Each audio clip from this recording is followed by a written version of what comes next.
Apabila kita cerita pasal isu rim, banyak orang kata, oh, rim ori, rim made in China, rim dari Thailand 99% macam original, rim dari Thailand 1-to-1 copy, rim dari mana-mana lah, macam-macam ada, kita dengar. So di bidang rim ini atau sport rim ini sangat-sangat besar. Industri bidang sport rim ini sangat-sangat besar.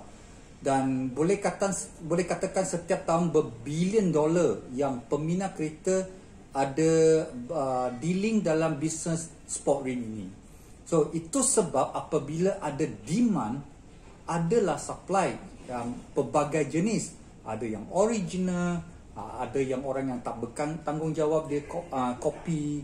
So di sini hari ini kita nak ceritakan rim copy. Apa yang kaitan rim copy dan apa yang menyebabkan dia satu company original dia boleh jatuh disebabkan rim copy ini.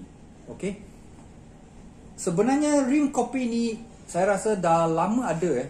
Dari 80-an sudah ada rim copy yang tak begitu ketara lah masa itu 80-an, kerana masa itu banyak orang suka buat design sendiri. Dan boleh katakan zaman tu orang lebih kreatif dan lebih suka buat idea sendiri dan jual idea sendiri. Tapi hari ni 2021, kamu boleh tengok apabila kamu pergi kedai sport rim yang biasa, kita cakap kedai sport rim yang biasa, sekali orang tengok kan, boleh katakan mungkin lebih, saya rasa lebih 50% atau mungkin lebih 70% adalah rim copy. Ini adalah kenapa kadang-kadang orang salahkan penjual, kenapa orang copy, salahkan pengimport, kalau orang tak masuk tak ada orang beli. Sebenarnya kadang-kadang kita nak ceritakan ini semua salah pembeli sebenarnya. Kalau awak tak ada demand, tak ada orang nak, pengimport atau penjual tu tak boleh jual, jadi dia takkan import, betul tak? Kalau bukan disebabkan orang nak benda macam tu, jadi tak akan ada orang buat. Kadang-kadang kita tengok ada orang salahkan penjual, pengimport, itu saya rasa tak betul lah. Saya peribadi rasa tak betul. So, hari ni kita nak cerita pasal rim copy ni. Sebenarnya banyak rim yang popular di dunia ni sebenarnya banyak yang menghadapi bankruptcy. Mereka kena tutup hilang atau hadapi bankrupt. Boleh salah satu sebab adalah disebabkan copyright ni. Copyright ini boleh katakan susah. Kita susah nak tangkap atau susah nak cakap apa itu kita punya copyright. Kerana kita pernah study dia punya cara atau macam mana nak prevent tu copyright. Sebenarnya susah apabila sampai nak pergi court tu, undang-undang tu. Susah sangat kita nak cakap itu adalah kita punya design, itu adalah kita punya copyright ini dan sebagainya. Dan itulah yang menyebabkan banyak rim atau rim original aftermarket dia akan bankrupt.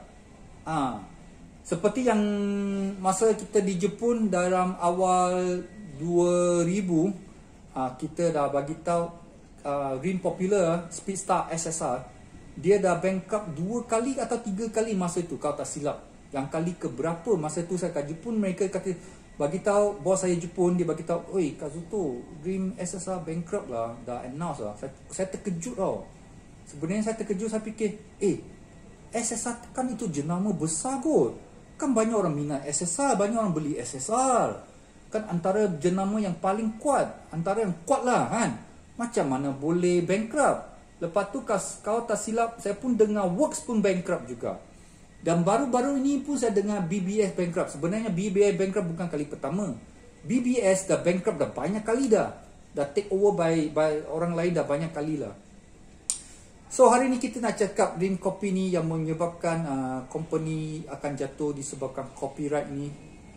So kita nak cerita sebenarnya satu company yang original, aftermarket rim original, mereka apabila mereka nak buat satu rim, permulaannya of course datang dari design. Mula dengan apa-apa pun mula dengan design.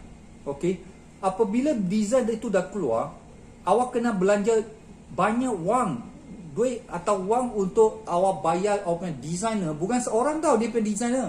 Biasanya dia punya designer adalah satu tim. Satu tim terdiri dari berapa orang? Yang kita biasa nampak dia punya head sajalah. Mungkin ada 2 kepala atau 6 kepala yang paling besar, lepas tu bawah main kecil-kecil punya. Kadang-kadang satu tim lebih 20 atau 30 orang. Kalau you bayar satu tim 20 orang untuk setahun untuk design sesuatu, bayangkanlah berapa kamu nak bayar dengan 2 kepala yang paling besar. Bayangkan berapa kamu nak bayar untuk satu tim untuk design sesuatu. Kita cakap rim lah. Design satu rim. Kalau kamu tak pandai, kamu nak bayar tim untuk design, berapa kamu nak bayar? Dari design itu belum baik lagi, belum siap lagi, kerana itu hanya satu design. Lepas tu mereka kena buat satu prototype. Prototype itu, apabila buat prototype mahal tau. Pasal benda tu buat mungkin dalam 10 unit untuk testing aja. Dia punya mold pun pakai 10 kali aja mungkin. Dia buat prototype, dia keluar. Okay. Prototype lepas tu kena buat R&D.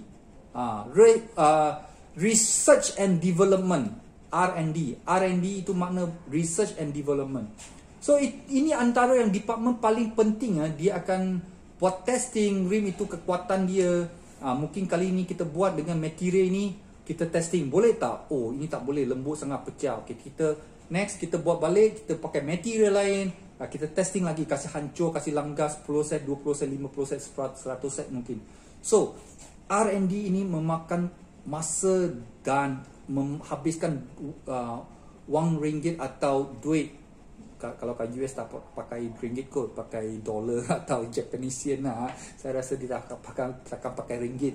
Okay, lagi teruk pakai USD berapa banyak mereka nak spend untuk buat R&D sesuatu sebelum dia confirm 100% dia boleh buat produksi, jual as a mass production, jual di market, supaya barang itu tahan dan berkualiti, orang beli dengan hati yang senang.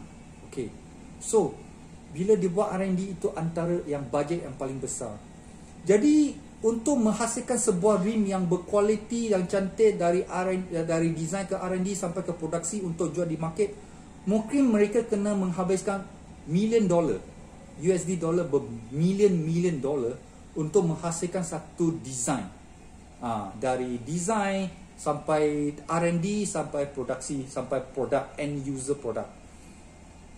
Lepas tu apabila dia dah berjaya menghasilkan satu barang yang berkualiti, example dari SSR, dari BBS, dari Work, lepas tu dia jual di market.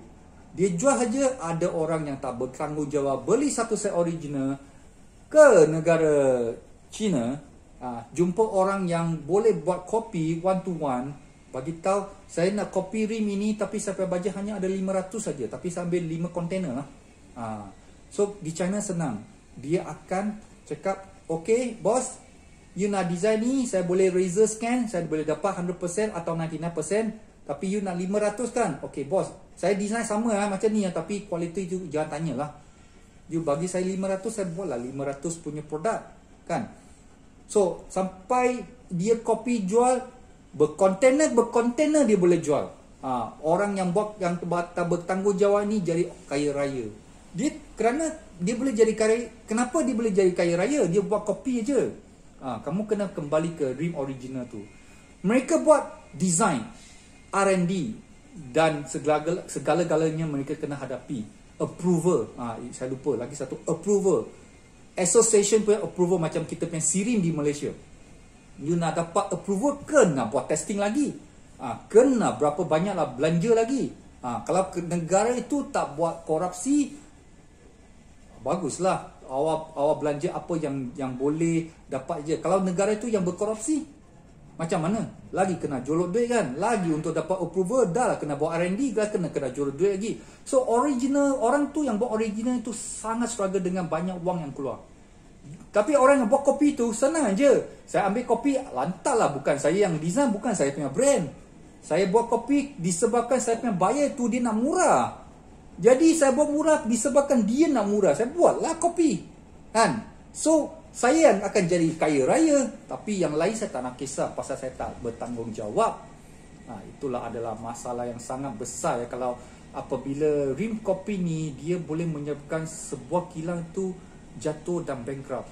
Itu sebab kita sering kata, kalau boleh tolong support original ya, support original, terutama kepada peminat kereta yang nak pergi car show. tolong guna original. Jangan guna yang imitation lagi nak pergi car show.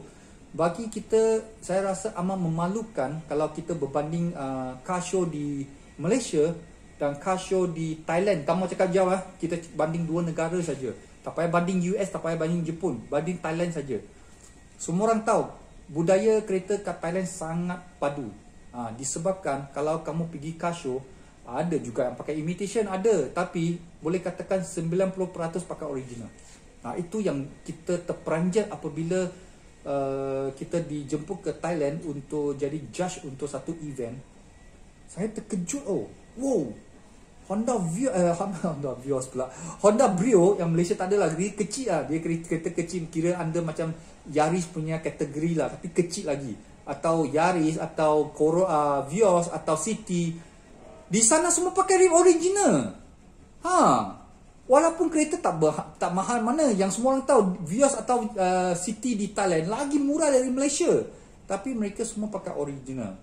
Sampai sini mesti ada orang kata, yalah pasal dia kereta murah boleh belilah rim original. Bukan macam tu. Sebenarnya mereka faham benda tu penting kat luar. Apabila kat luar kamu pakai imitation, orang nampak lah itu imitation. Nampak sangat you support yang pencuri cuba curi dan jual murah kan. So yang Thailand tu dia akan pakai original. Okay, so itu yang kita sering nasihatkan ramai orang, kalau nak pergi car show boleh cuba semua original lah, terutama barang luar. Dalam kita tak nampak, susah nak cakap. So yang penting luaran tu, first look kita tengok semua original. Itu yang sepatutnya ada di car show. Saya bukan cakap di atas jalan raya, saya cakap di car show. Itu penting. Okay, so kembali ke topik hari ini adalah rim atau jenama yang original jatuh disebabkan copyright. So guys, kalau boleh support lah yang original. Okay, kalau kamu tak support original pun tak apa, pakailah original dari kereta dari OEM ke, atau belilah second hand rim. Tak semestinya beli baru. Kita faham kalau rim Jepun original dari Jepun itu kalau baru sekarang sangat mahal, sangat mahal. Kadang-kadang satu biji kereta punya harga ada, memang mahal. Tapi fikir balik, kamu siapa pencuri tak? Kalau orang curi awak punya barang, kamu marah tak? Kalau saya curi awak punya barang, lepas tu saya jual murah-murah, lepas tu duit itu saya dapat, kamu marah tak? Mestilah marah kan. Ini Kazuto curi saya punya barang ni, lepas tu dia jual, lepas tu dia ambil untung. Saya yang buat tak dapat apa-apa. Mesti ni Kazuto orang jahat. Kan? So kita nak nasihatkan, kalau boleh cubalah support original ya. Support original. Bukan support one to one copy tau. Bukan support 99% macam original. Bukan. Kita cakap original itu means original 100%. Okay? Kalau boleh. Kalau tak boleh, tak tahu lah nak cakap apa kan. Kalau tak boleh, dah tak boleh nak cakap apa lagi kan. Terpulang lah kan. So kita nak nasihat, kalau boleh kita jangan support pencuri lah. Senang kata. Kerana dia pun beli orang punya barang, lepas tu dia copy, dia curi orang punya design, lepas tu dia jual, dia buat duit lebih banyak daripada yang kilang original itu, yang menyebabkan kilang itu kena hadapi bankruptcy atau tutup kilang. So kalau kamu tak percaya, kamu boleh Google BBS bankrupt, SSR Wheels bankrupt. Saya rasa Works pun ada bankrupt. Ada juga yang banyak company bankrupt disebabkan copyright. Salah satu sebab, sebenarnya bankrupt ni banyak sebab. Tak semestinya hanya copyright dia bankrupt, tak ada. Dia banyak sebab, banyak sebab. Boleh kata mungkin kali ini disebabkan COVID pun ada kan. So di sini kita nak bincang topik hari ini adalah baru-baru ini kita nampak satu berita disebabkan BBS bankrupt lagi. Ini yang agak mensakitkan hati kita lah. So harap kepada semua luar di sana, kalau boleh kita support original.